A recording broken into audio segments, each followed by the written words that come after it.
sebagai pertimbangan sehingga kita belum melakukan penanganan terkait bersangkutan sampai dengan tadi malam sesuai jadwal mereka hadir di bangunan kita untuk melakukan pemeriksaan. Kasus beras oplosan yang marak di pasaran menyita perhatian publik.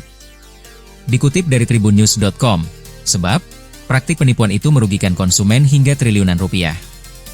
Beras oplosan memiliki warna yang tidak seragam, butiran yang berbeda ukuran, dan tekstur nasi yang lembek setelah dimasak.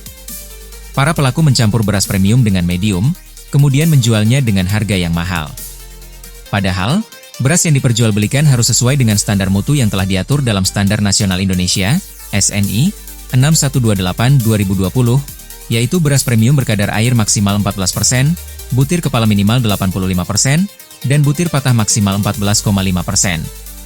Sementara itu, beras medium berkadar air maksimal 14%, butir kepala minimal 80%, dan butir patah maksimal 22%. Kejadian ini membuat Presiden Prabowo Subianto marah hingga meminta Kapolri dan Jaksa Agung segera menindaklanjuti temuan ini. Teranyar, Satuan Tugas Pangan Polri yang berada di bawah Direktorat Tindak Pidana Ekonomi Khusus, Ditipideksus, Bareskrim Polri pun kembali menetapkan 3 tersangka baru dalam kasus pengoplosan beras premium.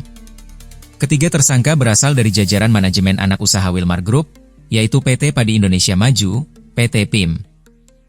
Pengumuman ini disampaikan dalam konferensi pers di Gedung Bareskrim, Kebayoran Baru, Jakarta Selatan, Selasa, 5 Agustus 2025.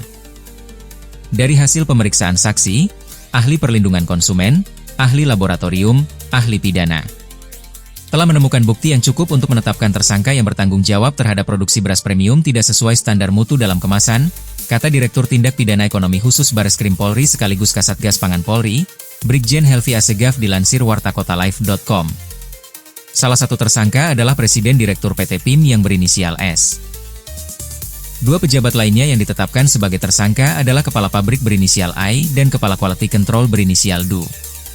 Satgas Pangan Polri akan memanggil dan memeriksa ketiga tersangka, memeriksa ahli korporasi untuk mendalami pertanggungjawaban korporasi PT PIM, serta meminta analisis transaksi keuangan PT PIM dari Pusat Pelaporan dan Analisis Transaksi Keuangan, PPATK, kata Brigjen Helvi Assegaf.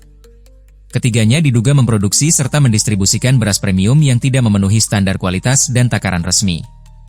Produk-produk beras yang dimaksud antara lain bermerek Fortune ukuran 2,5 kg, kilogram, dan 5 kg, Sania ukuran 2,5 kg dan 5 kg, Sip ukuran 5 kg, dan Sofia ukuran 5 kg.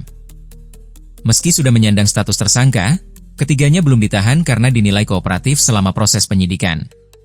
Atas dugaan pelanggaran tersebut, para tersangka dijerat dengan pasal 62 Junto pasal 8 ayat 1, huruf A dan FUU nomor 8 tahun 1999 tentang perlindungan konsumen, serta pasal 3, 4, dan 5 UU nomor 8 tahun 2010 tentang tindak pidana pencucian uang, TPPU. Ancaman hukumannya mencapai 20 tahun penjara dan denda hingga 10 miliar rupiah.